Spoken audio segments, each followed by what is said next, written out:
Matthew. I'm the lead pastor. If you've got a cell phone, what do you call a smartphone, whatever, like, you might want to just turn that down. We're not going to use our phones today. We've done that in a few of our services, so you can just turn that down. We're starting our Lent series today. Today is the first Sunday of Lent.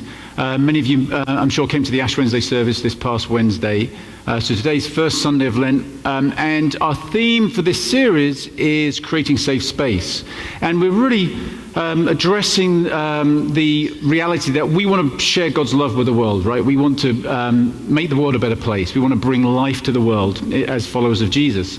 And one approach to that could be to just recruit people to our ideas, our beliefs, our way.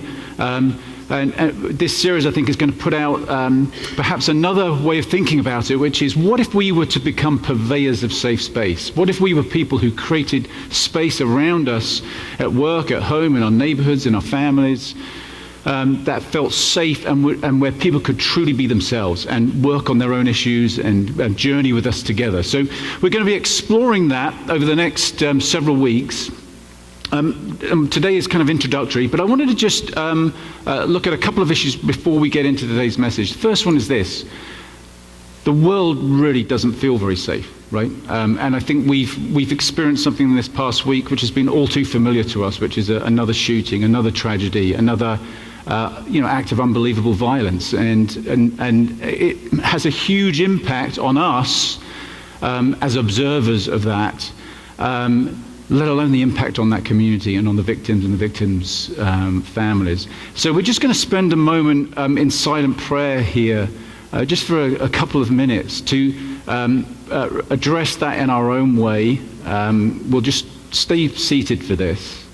So we'll have a moment of silence where we can, I'd encourage you to do maybe two things. One is just to cry out to God in your own way about this situation.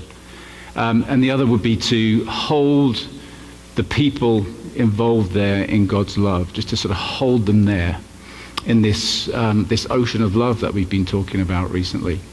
And I think it's helpful to think about this for ourselves too, right? We don't want to make it all about us, but I think these things become increasingly traumatic. And part of the problem is we see them so closely. There was a day when things like this were reported. Now we almost get to experience them because of social media and smartphone technology and all that kind of stuff. And I think it's unbelievably traumatic. So I think we need to take care of ourselves as well. And I'd encourage you, to use this prayer time we're going to have in a moment for that. Just to sort of open your own heart to God and your own need for healing, your own need for God's love. But also to process that with people you know, people who care about you, people who that would feel safe with, where we can process some of that trauma. I think it's very easy for us to move on, right? We almost have to, just to cope. But these things end up being cumulative and sort of weigh down on us. So in some ways, just addressing this one issue, this incident this past week, in some ways, is kind of addressing so many things that have happened over the past few years, right? So let's just hold some silence, and then I'll close us out. Maybe we could just put the lights down a little bit. I'll close us out with a brief prayer, but let's just take a couple of minutes.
Lord, we cry out to you.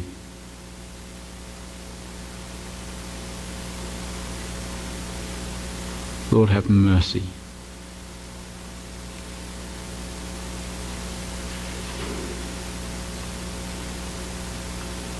Lord, in all the horror, the confusion, the anger, the despair,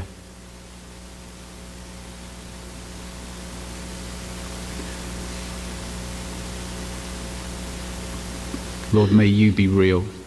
May your love, your incarnate love, be real for those who are suffering right now with such loss. And we hold them in your love. And Lord, we pray that you, God, would help us, that your love might flow through us, that even though at times it seems so dark, that we would never give up hope, never give up being bearers of light, bearers of your love, bearers of your kindness. And with all that, Lord, we just ask that you would heal our own hearts, that we would be able to share healing with others. We just acknowledge that we are caught up in all this too. So here we are. Receive us, we pray. Amen. Okay, thanks so much for doing that. Another thing we're going to be doing throughout this series is kind of looking at and highlighting some of the ways in which we are endeavoring to be and bring safe space to others, and within our community and without our community. We want to highlight some of the things that we're doing as a church. So each week, as part of the message and in other parts of the service, we'll be hearing from different people. In a second, Mara is going to come up and share it with us about what we're doing in Guatemala. There's a couple of aspects to this. One is just sort of sharing some of the great things that are happening, some of the needs. There'll be things shared that you can pray about. And we also want to highlight the giving aspect of it. So these are areas where it's kind of like our tithe dollars in action, if you like. And as a focus for Lent too, we want to think, Lent is a time where we think about self-discipline and examining kind of where we're at and commitments we've made in the past and reevaluating those commitments. And obviously giving is a big part of that in terms of our spiritual journey and being part of a community here. So we're hoping these will be reminders and also an inspiration to continue giving in a really generous way, especially as we go out through the course of Lent. So Mara's going to come up and just share with us. Let's give her a really warm welcome. Come on, Mara.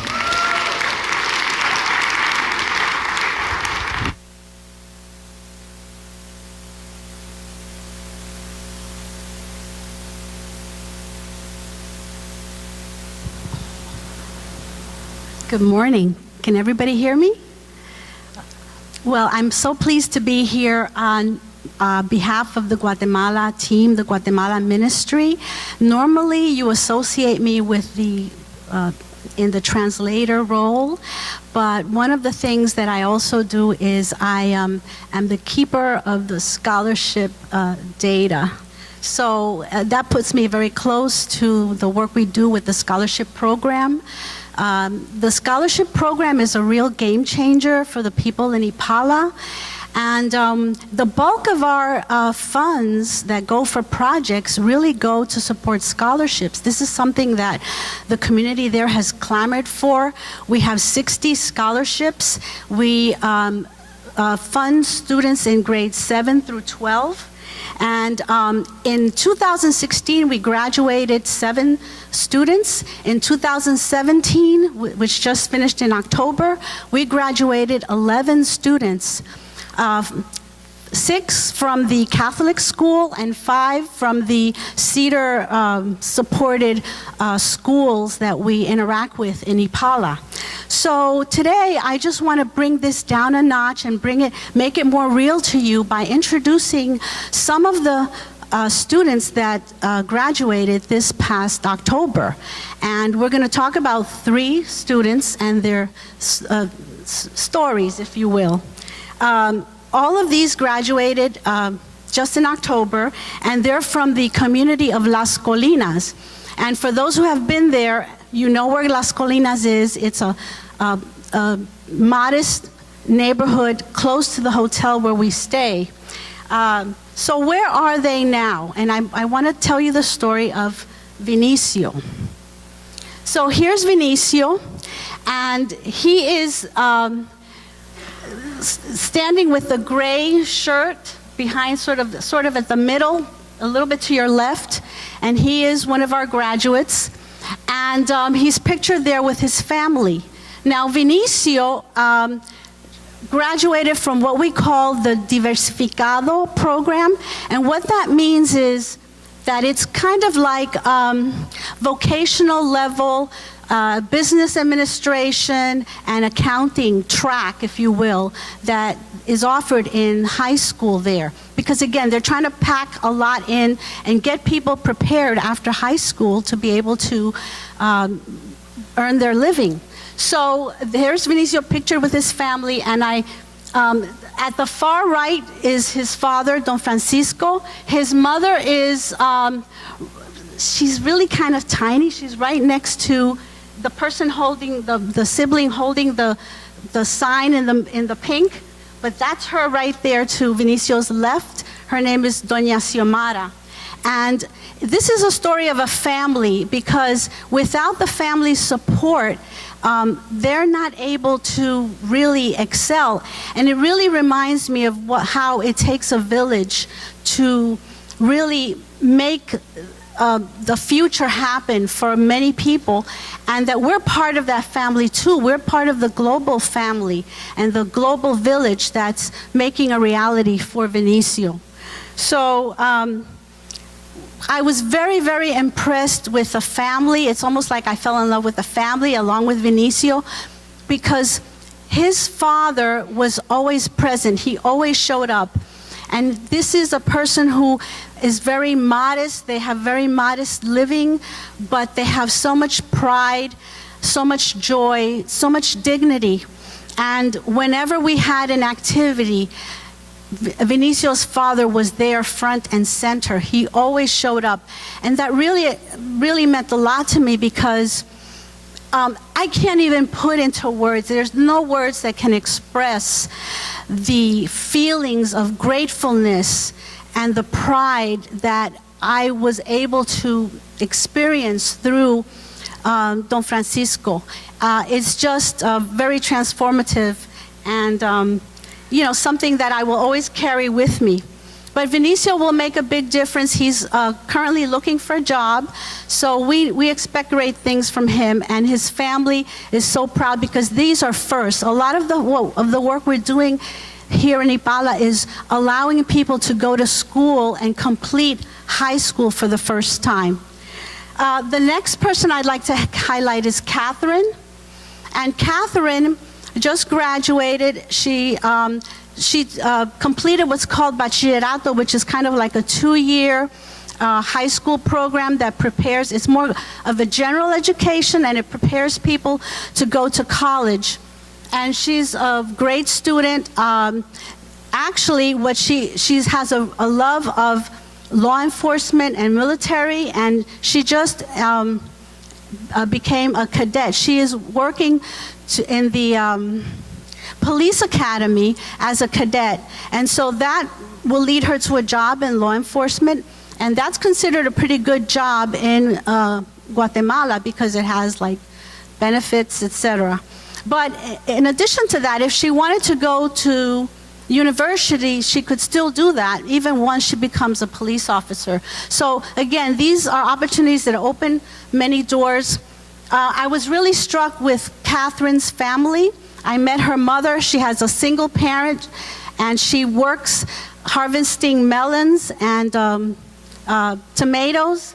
And I was struck by her brother because her brother, by all accounts, was a very good student, and he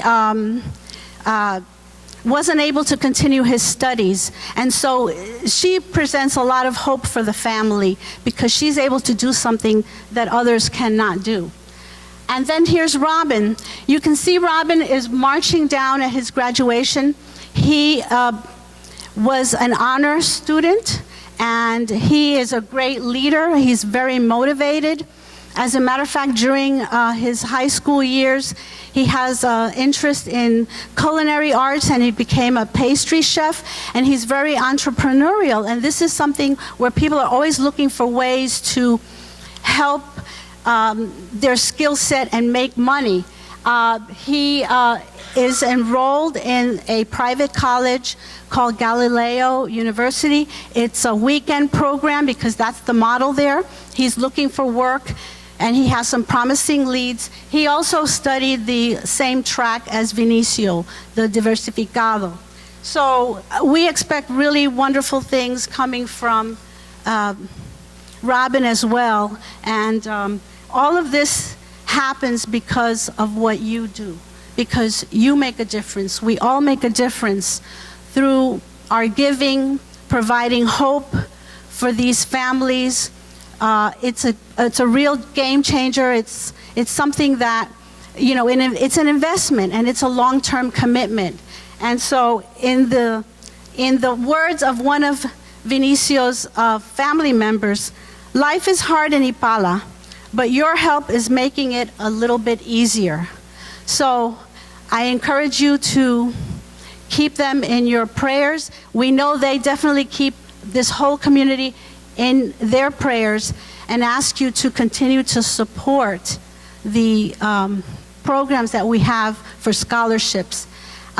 In addition to that, we have a team that goes every summer to Ipala, and this summer we'll have a team of middle schoolers and high schoolers and adults, and there will be an informational meeting after the service in the barn. And I encourage anyone here who would like to learn more about how to really be there and participate and just experience for yourselves the wonderful how God is working there, and love in action, and how we make a difference day to day. God bless you. Thank you. That was great. Thank you so much for giving us that information. So, creating safe space. We're beginning our Lent series today, as I was saying. And Lent is this season of self-reflection, self-examination, sort of a tradition in many branches of the Christian church, and we observe it every year here at Cedar Ridge. It lasts for 40 days, and there's some variations there, some technicalities about Sundays and that kind of thing, but basically it's 40 days. And we get that from the story about Jesus spending 40 days and nights in the wilderness, in the desert. That story itself may be sort of told in a certain way to allude to the 40 years that the people of Israel spent in the wilderness. So Lent is this wilderness experience. So let's just look at that passage. We're going to look at it from Mark. It's a nice short version of this story of Jesus going into the wilderness. It says this: at that time, Jesus came from Nazareth in Galilee and was baptized by John in the Jordan. Just as Jesus was coming up out of the water, he saw heaven being torn open and the Spirit descending on him like a dove. And a voice came from heaven: "You are my Son, whom I love. With you I am well pleased." We looked at that passage a few weeks ago when we were talking about God's love.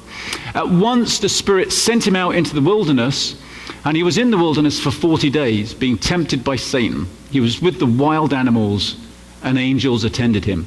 That's all Mark says about it. In Matthew and Luke, you get a lot of information about the kind of temptation that Jesus went through. It's quite a compelling story, but that's very brief there from Mark. And what I'm going to do, I want to just pull out a couple of aspects from that text there to address some sort of themes that will be good for us, I think, to take throughout this series, to take on this journey through Lent together. And then we'll talk about one or two other things that are sort of introductory, but would, I think, are good things to carry through. And we'll end up by just chatting a little bit about what to expect over the next few weeks and ways you can engage and get involved, because it's going to be a little different this time round to previous Lents. Couple of aspects on this passage. The first one is this: it's a wilderness experience, right? Jesus goes into the wilderness. And the word there, actually, it says he was sent into the wilderness. The word there in the Greek is a word called ekbalo, which means thrown. And it's the same word that is used when Jesus cast out evil spirits. It's kind of a somewhat violent word. So there's this sense that Jesus, maybe in Mark's version anyway, doesn't necessarily sort of go submissively and willingly into the wilderness, but it's kind of thrown in there. And there's a certain level of discomfort about that, right?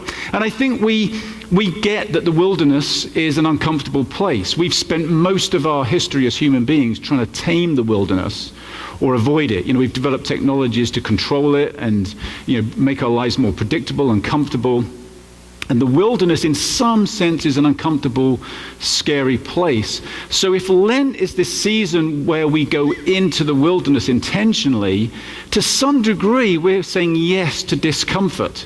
And I think right up front here, it's important for us to distinguish between safe space and comfortable space, right? Those are not the same things. In fact, if we create safe space for ourselves, we're going to be talking about all those kind of things throughout this series. Safe space for ourselves, to be our true selves. Creating safe space for other people around us. Creating safe space for people who maybe aren't around us, but we know don't feel safe. As we think about all those things, that is going to result in a certain level of discomfort. Because, for instance, if we make safe space around us for other people, then there's an opportunity for people to really be themselves, and that might feel very uncomfortable. If we do create safe space for ourselves and do the inner work that's required to really be our true selves, that's not going to be. It's probably not going to be painless, right? And that's because we get into sort of safe or comfortable, let's say, habits and ways of doing things. Just as we, as humanity, have tried to tame the wilderness, so we kind of try to tame the wilderness of our own lives. We develop safety mechanisms and defense mechanisms and patterns of behavior that we may be aware of or may not be aware of that become very comfortable to us. I've shared here before that I've struggled pretty much my whole life with anxiety, and that sort of manifests itself in different ways. Sometimes it can feel quite disabling. Most of the time it's just an ongoing struggle. But a little while ago I was struggling with some things. I had to go and see a therapist, and I didn't have to. I chose to. Willingly went into the wilderness. But and through help was able to see some patterns in my own life that I wasn't really aware of, ways of interacting, ways of thinking, ways of behaving, that had become so normal to me that I just thought that, well, that's how it is. And when you become aware of some of these patterns, you almost wish you'd never seen them, right? Because then you have to do something about it, and it's desperately uncomfortable to begin writing with your left hand if you're right-handed, right? I mean, that's what it can feel like to really address our own issues. So the wilderness is uncomfortable. At the same time, and I don't want to stretch this analogy too far, but I think there's part of us that longs for the wilderness, right, as human beings. I mean, why do we go camping? I mean, some of you here are probably thinking, yeah, good question. Why on earth would anybody go camping? I personally love camping because somehow it brings me closer to a reality of some kind, being closer to the elements, not having all those comforts. Somehow I feel more human in those environments.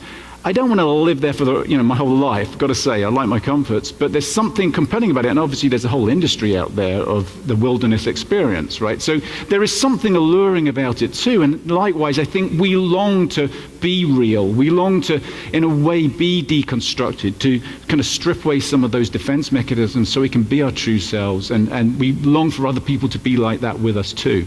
Okay, so we're on this journey into the wilderness, and it's going to be uncomfortable. If it's not uncomfortable, I would say we're probably not in the wilderness. So let's embrace it, embrace the discomfort, if you like, knowing that we're about creating safe space. And that's the kind of second issue here in this passage, is that I think Lent often becomes, it can feel very unloving, right? It's this season of self-examination. It's kind of like, perhaps it's the season where we've always suspected God can't stand us, but Lent is 40 days where God really can just rail on us as being hopeless human beings. Right? I mean, it can have that feel, and it's very self-deprecating, very, I'm just not good enough, I'm not this enough, I'm not that enough. And it can feel very disempowering. But we just read a passage there where the context of Jesus going into the wilderness is love, right? There's this voice that is heard, and who heard it? Jesus seems to have heard it. Jesus seems to have seen things. In other versions of that story, it seems that everybody hears it. But what we see in that story is Jesus being loved. This is my beloved Son in whom I am well pleased. Now go into the wilderness, right? So it's the context is love. Jesus is in the wilderness in the context of love, and it's really important for us, I think, to grasp that and to keep that and cling to that as we go through Lent, because it's going to be very easy for us to be very unsafe with ourselves and beat ourselves up, maybe even be unsafe with other people and judge other people.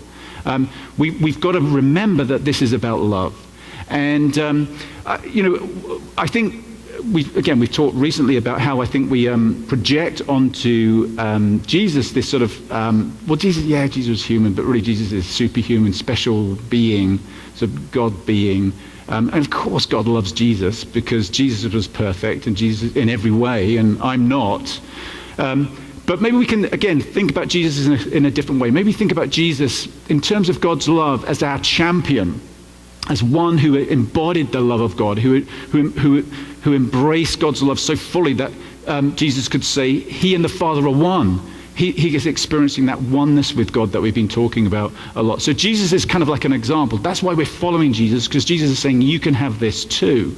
And Jesus is a champion because Jesus is defending us against religion, defending us against everything that would rail against us and criticize us and put us down. And, that sense of God is always watching.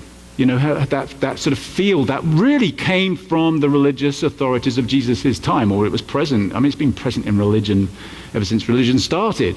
And we can be subject to that too. There's a fantastic passage in Luke, which we're going to read fairly, and we're not going to comment on it too much, but Luke portrays Jesus as a prophet. In fact, a prophet who sort of comes against religious authority and against religious abuse and against all the toxicity of religion, and ends up paying the price for doing that because religion kills him in the end.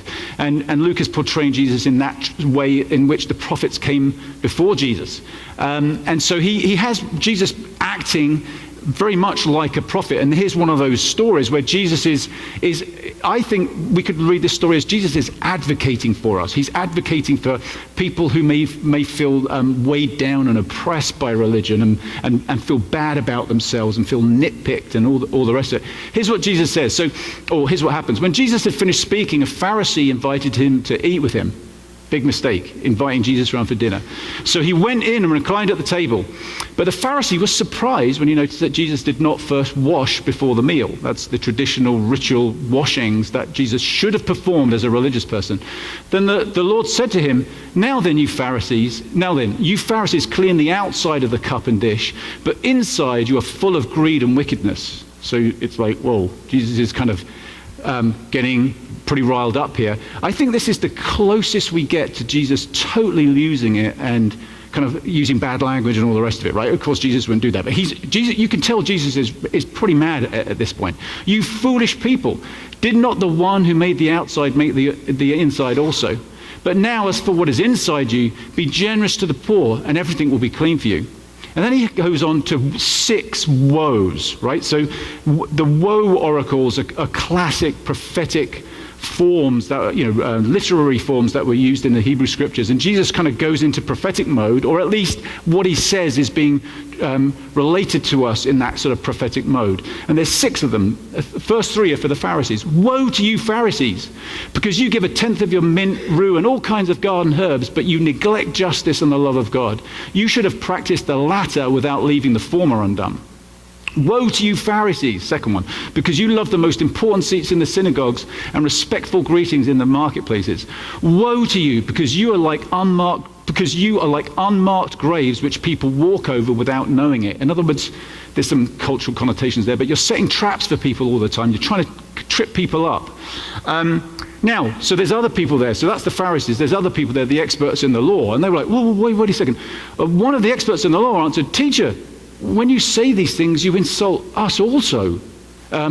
Which is a cue for Jesus just to tone it down a little bit and say, "Oh, I didn't mean you guys. It's just the Pharisees over here."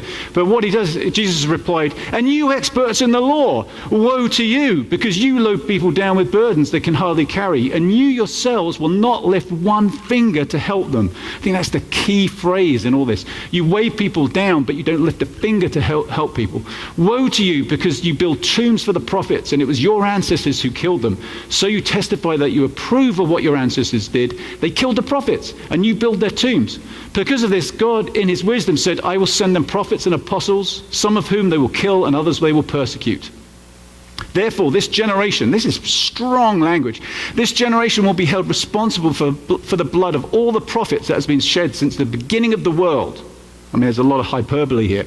From the blood of Abel to the blood of Zechariah. I mean, he's taken the whole of Hebrew scripture there.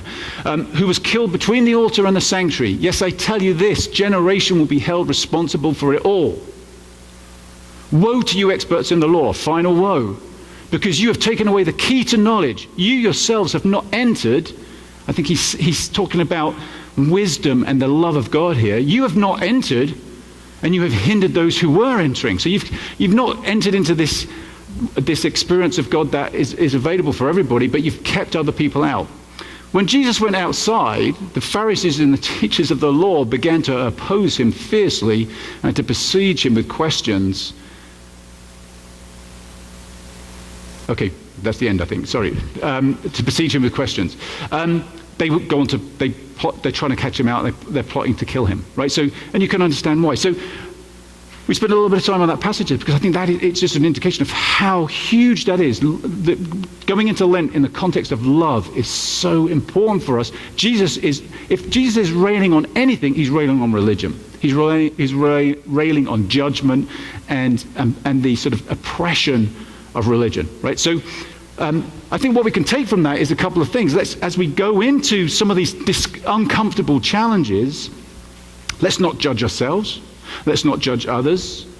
And also, as we go into these uncomfortable situations, let's look for how we can help one another and support one another. That's going to come out time and time again throughout this series, that this isn't something we do alone, right? Some of these challenges we're taking on, we can help one another with those. And some of that's going to be through friendships, some of that's going to be through groups. We'll talk about that in a second, some of the groups that will be starting during this Lent season. But we're not on our own. Let's contrast Jesus there, sort of addressing the way of religion, with the Jesus way. And this is a very familiar passage to us from Matthew chapter 11. Come to me, all you who are weary and burdened. So this is the tone of Lent we're going to take on. Okay, when we think about Jesus as an advocate, a champion. Come to me, all who are weary and burdened, and I will give you rest. Take my yoke upon you and learn from me, for I am gentle and humble in heart, and you will find rest for your souls. For my yoke is easy and my burden is light.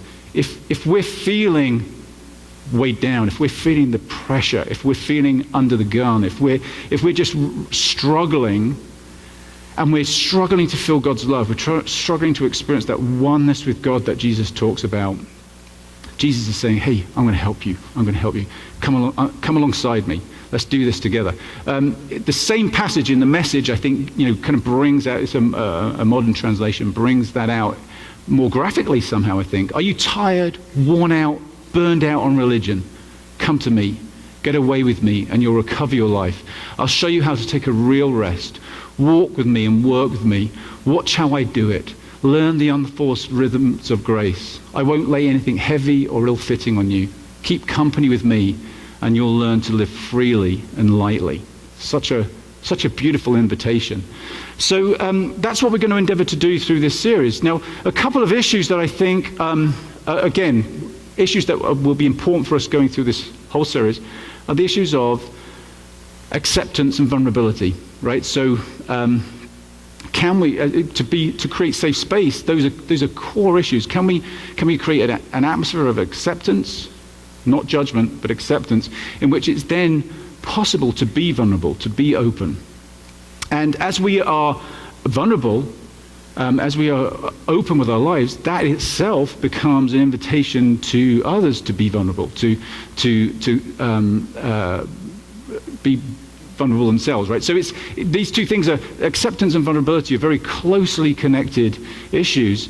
And we need to create space around us for others for that, but we also need to accept ourselves and be vulnerable with ourselves, have compassion on ourselves. And that means doing some of that inner work that we were talking about earlier, which may feel uncomfortable, but it's worth the journey. Now, as we think about that inner work, one of the key issues, it seems, when it comes to acceptance and vulnerability is the constant commentary going on in our heads, right? And we all have it, right? We all have like a commentary going on. You've probably had it this morning. You'd be thinking, oh, Matthew's speaking. I thought it was going to be Ruth this morning. Oh, bummer. Or maybe it's like, hey, interesting lights. Oh, I haven't seen those lights before. Or did he have that shirt on last week? Was it? Oh, shirt. Oh, I didn't pick up the dry cleaning. Oh my gosh, I didn't forget. So it can be stuff like that, right? We've all had that probably going on this morning, in between paying close attention to what's been said. But we have that gift of doing both somehow. But sometimes it can be more sinister, right? It can be, oh no, I forgot the dry cleaning. My daughter's going to be mad at me. What am I going to do? Oh, and we start judging ourselves. And it's sort of like, seems like it's us. That voice seems like it's our voice. It's kind of our persona in some ways. But we also have arguments with ourselves. No, she won't be mad at me because she loves me. So how many people are there up there, right? So these things, this commentary, in some sense, it's real to us in that it's present, but it's not necessarily us. It's just thoughts and comments and commentary on life, and it can actually lead us into some very destructive places, right? Because, by the way, I don't pick up dry cleaning, and I can't ever remember my daughter getting mad at me about dry cleaning, but I'm using it as an example. I might feel I've upset somebody like my daughter over a particular issue, and then while I'm talking to her, that voice is going along saying, you better fix this problem. She's upset about something, you've got to fix it, when actually that's not my place to do it. So it's not my place to fix it. I might not be able to fix it, or I might be telling myself that she's mad at me when she's not mad at me. And all these sort of things start working away, and then I get defensive, and then I get this, that, and the other. And this commentary can be really unhelpful to us. It's not the only challenge, right? There are many other challenges, but it's a bit of a challenge. So we're going to just practice just for a few minutes here, attempting to turn that commentary off. And we've done this before. It's through something we call centering prayer, and we'll practice that. We'll do a little bit more of this next week, and there will be opportunities in the various groups to practice some centering prayer as well. The basic premise is this: that it's almost impossible to think about nothing, right? I don't know if you've ever tried it. It's just not that easy. So with a practice and a technique, we find that we can begin to get better at turning that voice off. And we do it intentionally at certain times when we're more focused, so that throughout the rest of our lives, perhaps that voice just gets sort of damped down a bit. Those thoughts aren't so dominating for us. And centering prayer is basically an opportunity for us in silence and usually solitude, not always, because we're not in solitude right now, to focus in on letting go of those thoughts, right? Those thoughts are going to come. They're just there, right? Because we've practiced those. I've been practicing that for 52 years probably. I'm sure I was doing that as a baby, fretting about something. That's well ingrained, right? So those thoughts are just going to come. So we're not going to beat ourselves up about that. They're going to be there. But what we will do is just let them go.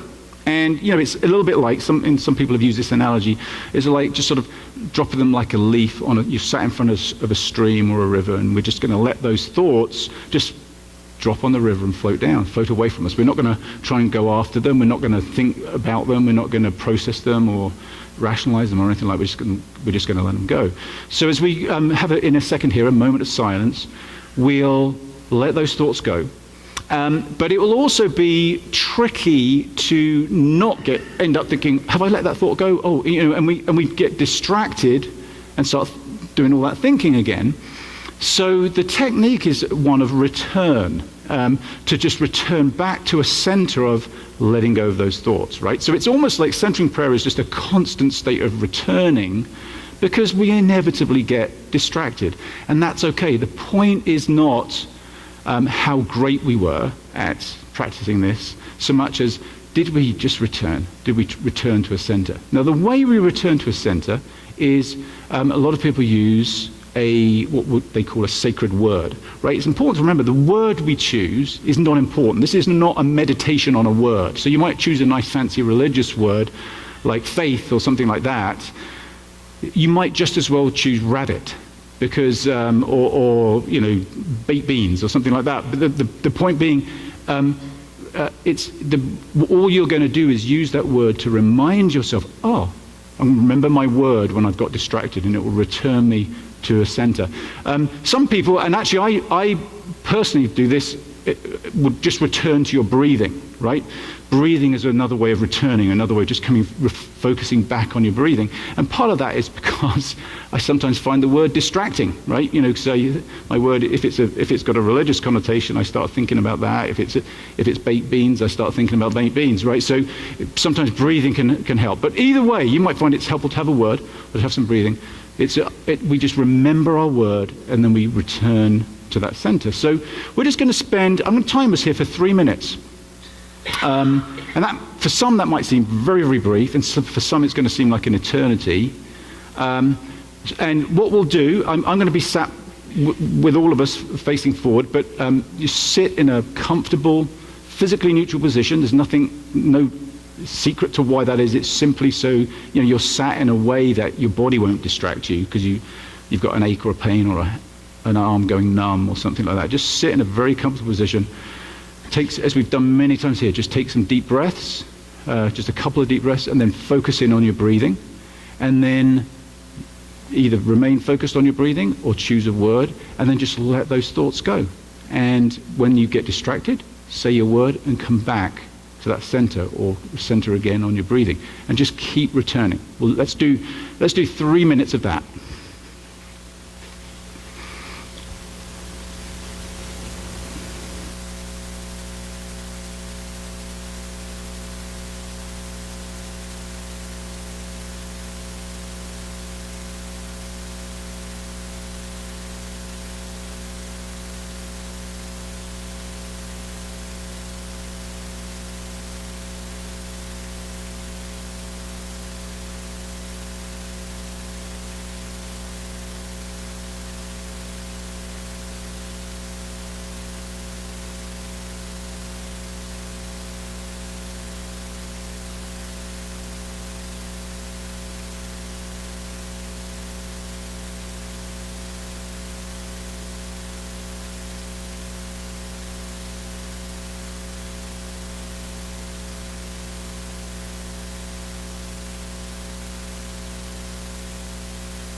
That was about 3 minutes.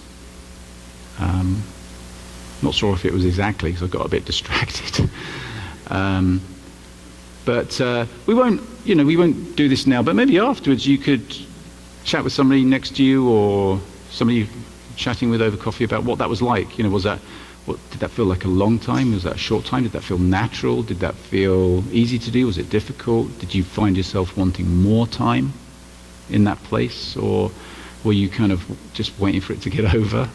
And we'll practice that again next week, and on our website there's information about other prayer practices like that I think can help us as we do that inner work, help us get more in touch with this ocean of love, with this God of the universe who is love.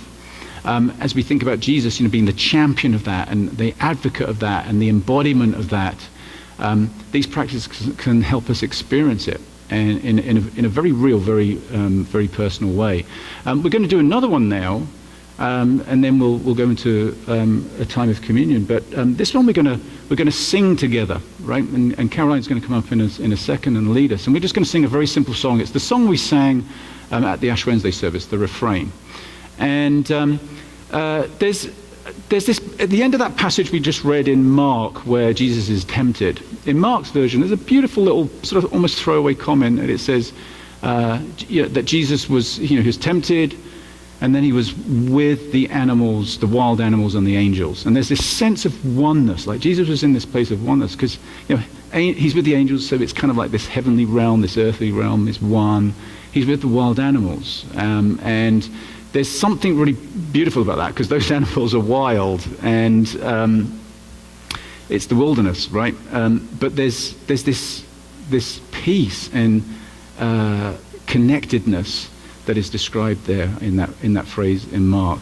And to me, that conjures up this sense of God is love. God is all love. And there's a psalm, we'll just take a quick look at that. We looked at a few weeks ago, actually, just a couple of verses from it, which says, the eyes of all look to you. And as we said before, contemplation means to gaze upon. Okay, so there's this acknowledgement that the eyes of all look to you, and you give them their food at the proper time. You open your hand and satisfy the desires of every living thing. So as we think about how, we may want to switch off our thoughts, that can perhaps even feel like a negative thing. We're trying to stop doing something. But that gives us space to do something positive, which is to gaze upon love, to gaze upon God, to gaze upon our oneness with God, to gaze upon our oneness with all things. And that is where our desires will be satisfied. That's where contentment, that's where safety is found. That's where our hungers and thirsts are truly satisfied and met. So we're going to sing the song again. Please, let's stay seated. We'll put the lights down a little bit. This is sort of a meditative time. We're going to sing, it's just a few lines long, and we're going to sing it several times over. And I encourage you, just kind of sink into the song. After a while, you better have your eyes closed, because the words are very easy. Just sink into it and kind of be in it. Just be in it. And let's see what happens as we do that, as we make that connection with God. Of communion in just a moment.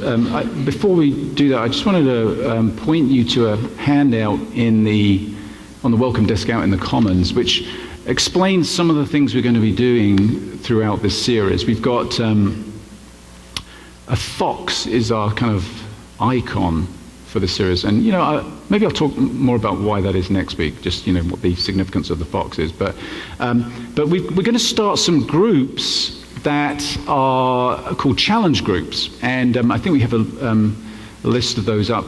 Are going to go up on the screen, and these groups will start not next week but the week after, so March the 4th, and they'll run for 3 weeks and meet after the service here at the church in various rooms, and everybody's welcome to join one of those groups. The groups are simplifying life, and these follow the themes that we're going to be looking at over the next 4 weeks. So next week we'll look at simplifying life. How can we create space for ourselves to have breathing space, to create space for God, to create space for change, to create space for what we really long for and what we really want to be, rather than being driven by some of the other kind of need to be forces in our life. So there'll be a group focused on that. And all these groups are written up, so you can get much more information than I'm going to give you now by grabbing one of these handouts outside, or look on our website. All the information is on the website there, and there's opportunity to sign up for one of these groups. So another group will be being authentic, creating safe space for ourselves to be our authentic selves, to practice self-compassion and space to change, becoming a safer person for others. So looking at what needs to change within us to make us safer. How can we practice compassion and compassionate presence to others? And then reducing marginalization, which is recognizing that there are people in our society, in our own community and in our own friendship circles even, but also in our sort of extended society, who do not feel safe. And how can we work to make safe space for people who feel threatened, people who feel marginalized. So each of those groups will have that focus, and you can, as I say, check out the handout, check out our website, sign up for one of these groups. I encourage you to engage with one of these groups throughout this series, okay? And the idea is that you will stay focused on that theme, even though the theme will change each Sunday in terms of what happens here with the messages. That group will stay focused on the theme that it's chosen. Discipleship groups will also be meeting, right? So you may be in a discipleship group, and what we're saying to discipleship groups is choose what you want to do here. You could actually stay together as a group and choose one of these challenges and go through that together. And group leaders are going to be provided with some materials and some content that might help that challenge, proceed through that challenge. Or you might decide that this season, for Lent as a group, you want to actually go separate ways for a season. We're not asking you to do that permanently, but you may just feel, hey, why don't we just each join one group that appeals to each of us individually for the season, and then come back together again. And that could be a great sort of cross-pollination, great sort of creative process for you as a group when you come back together again, sharing what's been going on in those other groups. So lots of different options, but just want to encourage you to sign up for one of these groups during this season and really kind of wrestle with the challenge of creating safe space. We're going to have communion now. And this is something we do traditionally, pretty much every week.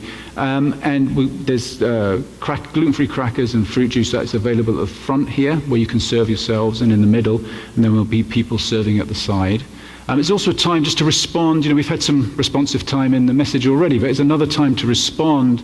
We'll have some music playing. The band here will play some music, and a chance for us to respond in the way that we see fit. That might be, right now, might be sat where we are and just continuing to engage with God in a way that's been meaningful for us so far.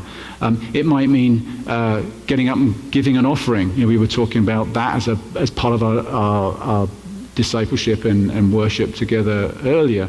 It might be coming to the back where we have people, especially on that side of the room, who would love to pray with you if you've got a burden. Maybe you are feeling weighed down and under pressure, and you just want to share that burden. You could come and pray with a live person, or write out a prayer at the two side stations under the banner Journey and under the banner Grow there. There's an opportunity to write out prayers, and people will pray for you during the week. So this is a time to sort of connect with God. We eat the bread, drink the wine, or the crackers and fruit juice, to remember Jesus, to embody Jesus. It's like we're devouring that divine life that Jesus had.